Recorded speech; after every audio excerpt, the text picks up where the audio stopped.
Hey guys, how's it going? OPB here. Coming at you with a quick video today. Once again, driving the wife's car. Man, I hate this thing. It is way too low to the ground for my liking. Alright. This is going to be part 2 of getting your spouse or your significant other. I'm going to touch a little bit on friends and family here in this section, and I'm going to continue friends and family into part 3. Before I get too far along, don't forget to like, share, and subscribe. Leave a little comment down below if you want me to touch on something specific, whether it be on this topic or something else.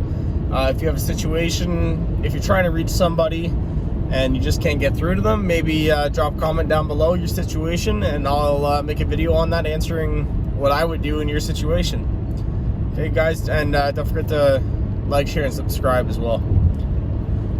Alright, so getting your spouse on board.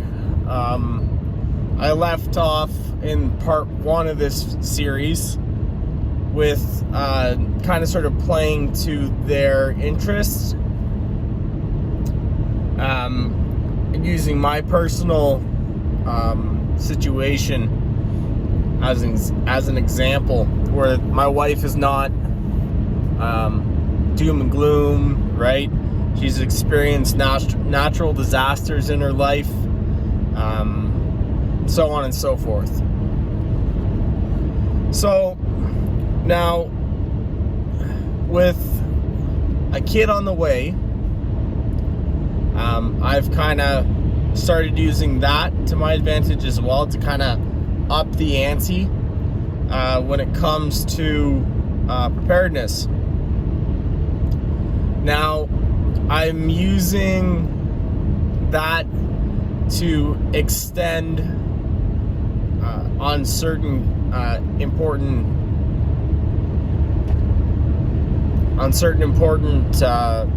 items, right?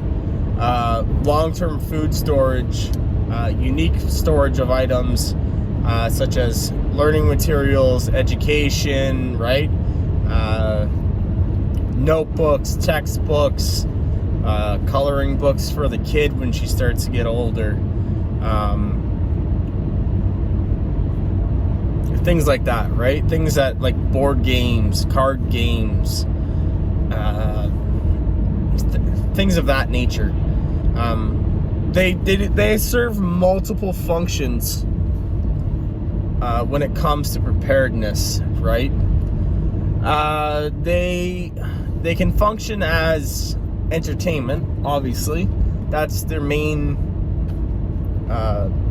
usage. But more importantly, in my opinion, is they can be used as a barter item. You hear a lot of people talking about silver and gold, which rightfully so. You should have silver and gold. I have silver and gold. You should have money invested and all that stuff.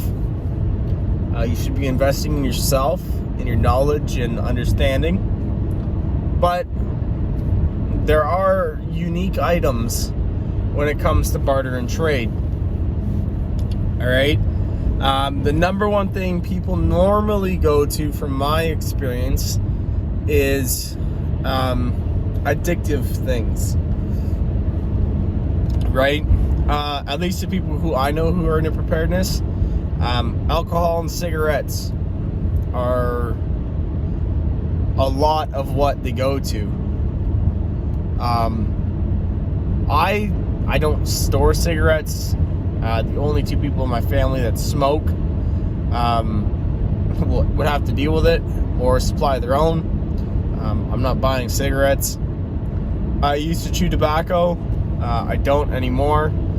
I haven't dipped in about 4 years now, so doing pretty good there. My gums and my teeth thank me for that. Now, I tend to go towards silver and consumables. Try to store toilet paper. It's tricky if you don't have a lot of space because it's so bulky, right? And you don't get a lot of bang for your buck. But you've got a family that's moved through. Maybe they've got some young children. Maybe their kids are restless. Mom and dad are stressed. You know, they're trying to do everything and keep the kids entertained. The kids are going to do that, right? Especially younger kids. When they get a little bit older, you can start giving them tasks to keep them involved and help you out. But when they're little, they're going to need things. They're not going to have that same interest. Although in that circumstance, it's kind of have interest or you're done. But having things like goldfish or goldfish. Oh, can you tell I'm hungry? Anyways, goldfish or what's that game called? Not Clue. Guess Who? Like the card game where you put the cards down, face down. Is that what it is? No. Anyways, where you like the matching game there with like the pictures and things. Like that. Now, Guess Who's the one where you flip it up and you try to guess. Anyways. But even that, board games, Monopoly and Risk and chess and checkers and snakes and ladders, things like that, right?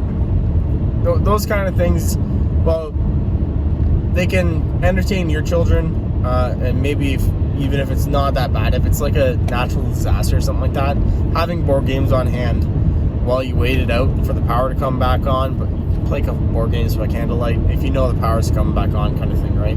If it's a bad power outage, that's something you can do. Idle hands are the work of the devil, as they say. So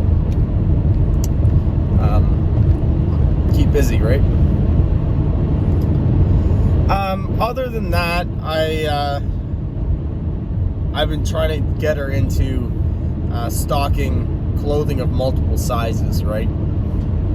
That's something that it's hard to get somebody to understand that I'm buying these clothes, but they don't fit me right now, right? I'm just gonna throw them in the closet. That's not logical, right? That's not. My wife is very logical when it comes to things. So she doesn't deal on possibilities. She likes to deal with the known. I'm kind of more so deal with the known, but know where it's going to go or where it could potentially go and deal with that as well. I think as preppers, as kind of preppers, survivalists, self-reliant minded individuals, neo-pioneers, as I've heard Pastor Joe Fox say. I don't know if he's the original one to say that, but I've heard it from him, so I'm going to give him credit where credit is due. So things like that, right?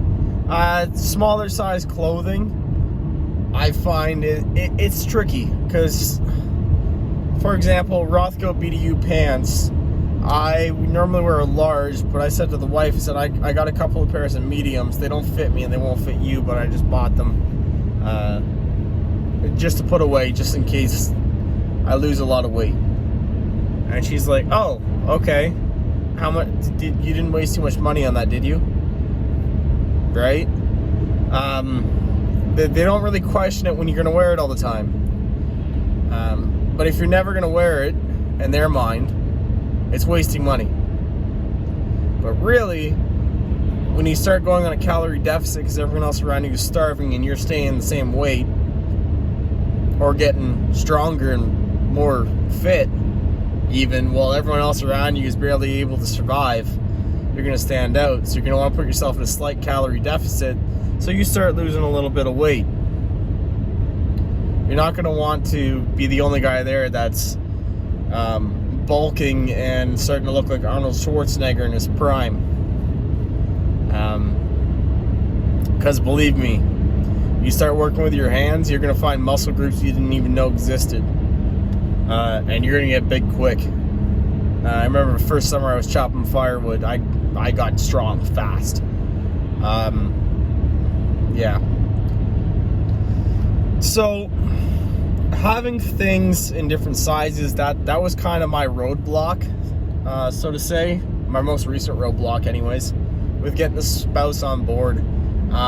Even for her, it's a little bit easier with her right now, buying things larger size and smaller size, because she is pregnant. So, right, we don't know how much bigger she's gonna get. She's 6 months pregnant, as of Monday of next week. Our little girl's due in May on the 31st. So if you don't see a video on for a couple of weeks at the end of May, that's why. I do apologize, but my little girl's going to take precedence over videos, especially when she's right there, right? Welcoming her into the world and all that. I'm excited. So there's that. So it's a lot easier when it comes to that, especially in that circumstance where she is pregnant. Now, if you and your wife are planning on having a kid, maybe that's a good time to start buying clothes. And I wish we had done this. We weren't expecting her to get a bump so fast. Everyone was saying, "Oh, it's like, oh yeah, you'll just be fine. You'll be fine." And you just balloon up out of nowhere. And well, yeah, it was true. She got a bump out of nowhere. She didn't have a bump up until about last week, but it was like, holy crap, that's a watermelon. Her words, not mine. It was kind of like she just woke up and it was there and nothing fit her, right? So I had to rush out. You know, she's freaking out. She's like, "Oh my God, I'm getting fat." So I had to rush out and buy clothes. But had we planned and prepared ahead of time, we could have had that solved. So maybe you can use like certain situations. Now, don't call your wife fat, whatever you do. If you do, make sure you dig a 6-foot hole up behind the house and lay in there while you do it, because that's the last thing you're gonna be, right? You're gonna be digging your own grave there. So having things like that ready, just clothing sizes and stuff like that. That's a lot of things that people don't think about. They tend to buy the same size, but you're gonna need to get different sizes. And now that's kind of all I have on top of my mind for getting the spouse on board and some roadblocks and stuff like that, and how we'll kind of approach it. I know it's not a broad spectrum, cover every single kind of thing, but that's just an idea of, you can adapt that information as you see fit to your situation, right? If you want me to touch on a specific situation, you can leave a comment down below, and I'll get to it when I can. So now it goes to getting friends and family on board. Obviously, your spouse is going to be your primary person you want to get on board, because you are living with this person. And it's not just your family you're going to have to get on board. Well, when you're married, her family becomes your family, right? But I'm talking like your parents, your siblings, your personal aunts and uncles, your grandparents, right? Now, I was blessed with the fact that my grandparents, naturally, just the way they grew up on the East Coast, they naturally were just raised with a big pantry. It was just a way of life, right? Canning foods, putting things back, making jams, making jellies, preserving food for the winter. It's just a way of life, having a big garden. So they've already got that, so I don't even have to mention that. Grandfather hunted, he fished, he's got all those kind of things. Roadblocks I had with them was the doom and gloom portion. Putting things back and explaining why you need all this, that's a no-brainer for them. They already do it. Even if, for example, like my grandfather, he's not a big dude. Well, my mom's dad isn't. My dad's dad, he was huge, very muscular. He was in the Navy, so arms on him the size of my thighs. But anyways,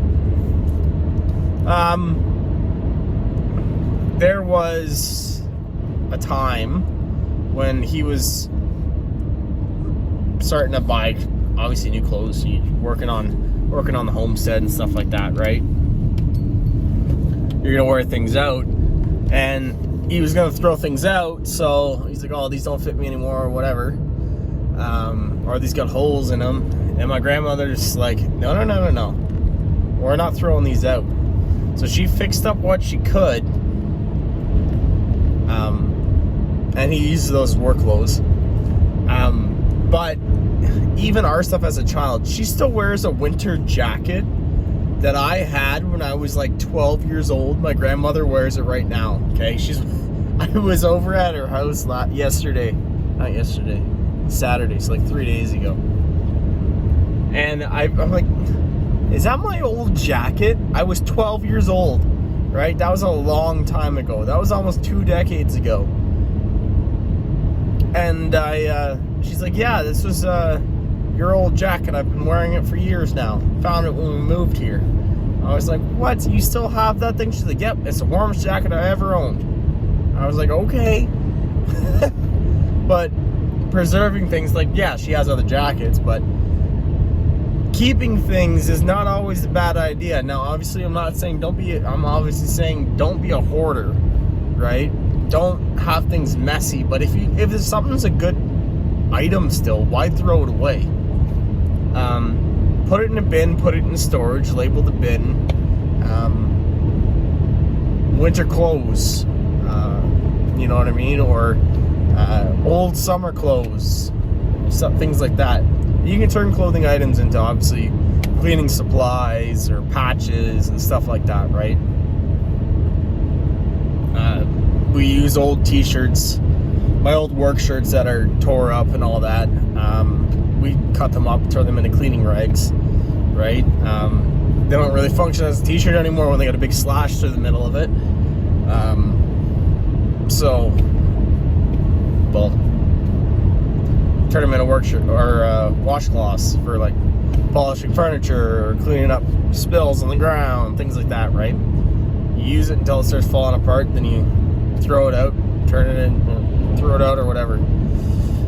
Right? It's 1,000,001 uses. Fabric is priceless.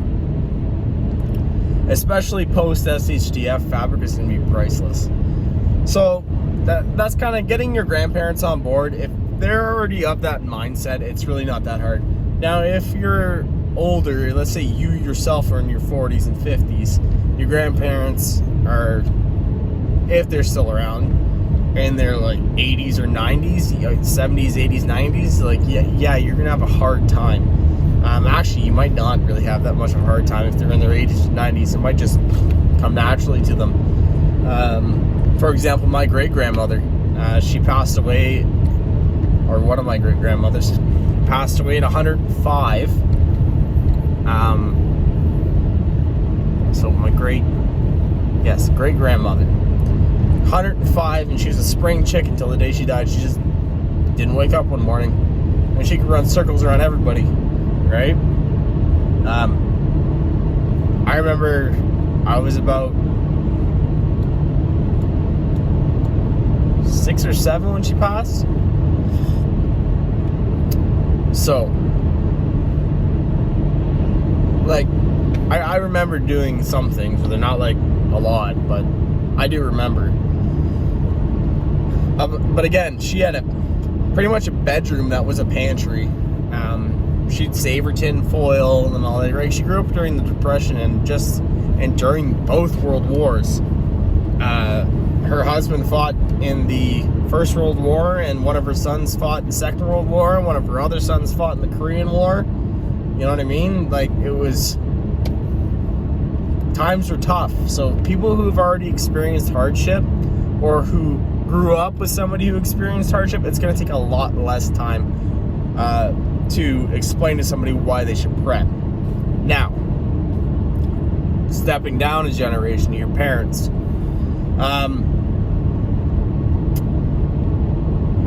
In my personal situation, getting my dad into preparedness is, I don't even have to mention it. He just does it. He was in the military. He's seen what the world can end up as, and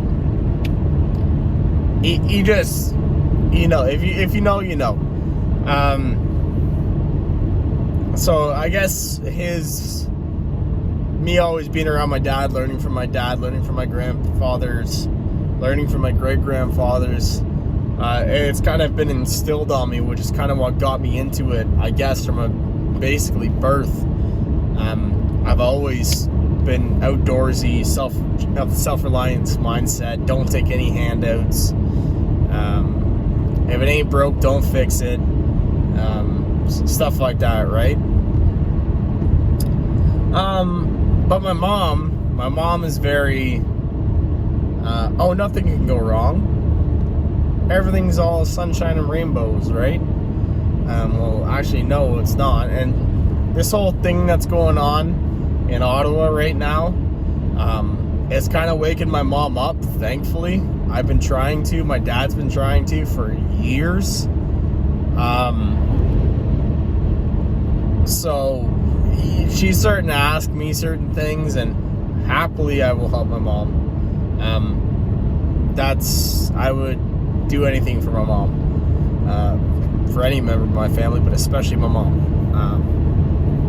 That's your mom, right? She brought you into this world, she can take you out. I heard that once too many as a kid. Sometimes when I'm teasing her, I still hear it, right?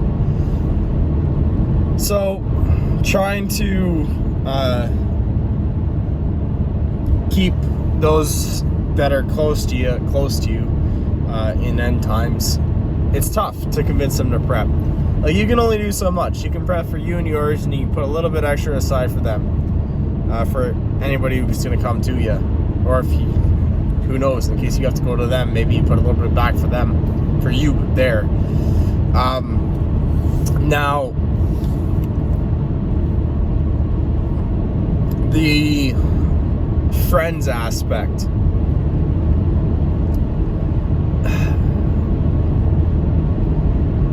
What is a friend?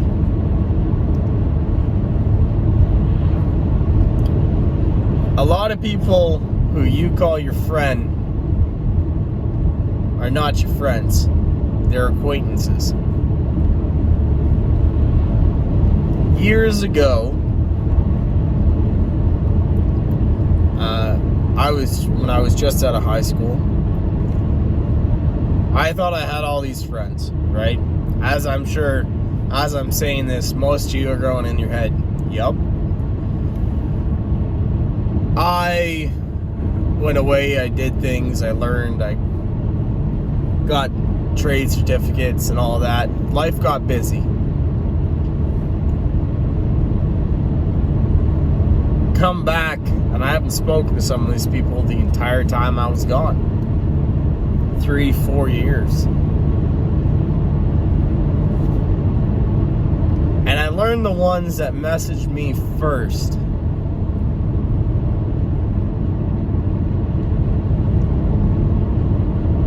Were the entire time, those are your real friends. The ones that check in on you. Hey man, how you doing? You doing alright? I haven't heard from you in a while. Those people are friends. Those people are your brothers and your sisters. Not blood, but... right? That's your family. Now, those kind of people are few and far between. A lot of people just want to be there for you when you're up. They don't care about you when you're down. They just want to ride that train. So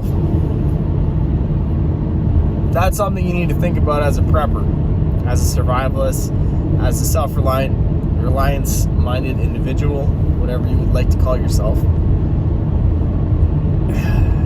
I think I can count on one hand outside of my tribe, and even these people are in my tribe. Mag, whatever you want to call it. People who I knew from high school, and even before high school. One of them I've known since I was 9, and like we're basically brothers. Like, whatever. I think he actually even still has a key to my parents' house, which is pretty cool. Yeah, my mom and dad, they're like basically an adopted son without being blood, right? And he'd do the same thing. He'd do anything for my parents, I'd do anything for his. So people like that, again, most people don't have friends like that. I get it. I was lucky enough to run into people who I know I can trust my life to. Very few people get that. So getting them on board, you got to approach it carefully, right? You don't want to sound like all of a sudden you became a whack job. I think this whole thing that's going on is the perfect opportunity. If you haven't been able to get through to them yet, is the perfect time to do that. You can figure out a way to get to somebody right now. Okay? I can't walk down the grocery store aisle without hearing somebody talking about, oh, the shelves are getting empty. I better buy a couple extra cans because I don't know when I'm going to get back here and there's going to be some. Right? How many times have you heard that? So, having things brought up like that in regular conversation, 3-4 years ago, that never would have been said. Well, at least not where I'm at. That was never heard in a grocery store. Right? Never heard. Nobody was talking like that. So in order to get through to the masses, as I say, to get through to all the people who you can tell are starting to think, hey, what's going on? People that are just finally waking up, and albeit a little bit too late, a lot too late. They're just waking up. Now's the time to start planting those seeds. And how do I do that? Okay, let's say they're not opened up, and you care about them. Do the same thing that I did with my wife. Plant the little seed. Be like, hey, I heard that maybe you're going over for dinner or whatever, right? And you notice they got some, I don't know, ginger on the counter they're about to cook with. You can say to them, hey, did you know that is a good natural ailment for upset stomachs? For nausea? Did you know that? Maybe they might be like, no, I didn't know that. That's pretty cool. Or maybe they might be like, okay, that's useless information, which is normally what I get. But yes, it's totally useless until you need it. Then it's more valuable than gold, right? Things like that. Maybe you can start hinting at little things. Like, oh yeah, that pan's cool. I just bought this cast iron pan, and I love it. You should probably get some cast iron cookware. And then explain all the things you've done with it, whether you've done it with it or not, or have the intent to do it with it, right? Little white lie to try to convince somebody. And that aspect, like, obviously I'm not saying don't lie, but be like, yeah, I personally do this, is I barbecue on the barbecue with my cast iron pans I use inside the house. I don't put them on the open flame, on an open fire. I have different ones that I use for that, because the wife would kill me if I used it on an open fire. Okay, like, oh yeah, the ones in my kitchen I put on the flame. Well, you're not putting those exact ones, but you're putting another set on the flame, right? Oh yeah, the power goes out, man. You can just cook yourself up a steak on the barbecue, or you can sear some fish or stuff like that, right? Like, that's what I'm talking about. A little white lie, like in that aspect. Don't lie and say you do things that you don't do. Okay, that's not cool. Nobody likes that. So, if you have that ability, I would strongly recommend doing that. I'm gonna leave that right here. I'm gonna make a part 3 because this is currently a half an hour long video. I think that's the longest video I've ever shot. Again, don't forget to like, share, and subscribe. If you like this kind of content, you can check me out over on BitChute and Patreon. You can subscribe to my Patreon. I would greatly appreciate it. I'm also going to leave a link in the comment section down below with a GoFundMe page. Just kind of help fund the channel a little bit. If you don't wish to make a subscription, even if it's only $1, I would greatly appreciate it. Kind of helps the channel grow, helps me get better equipment, actually allow you to see the beautiful scenery that I'm driving past right now, and actually go into that forest right there and be able to shoot a video instead of having to work 12-hour days, sometimes more, so I can put more time into this YouTube thing. Thanks for watching. OPP out.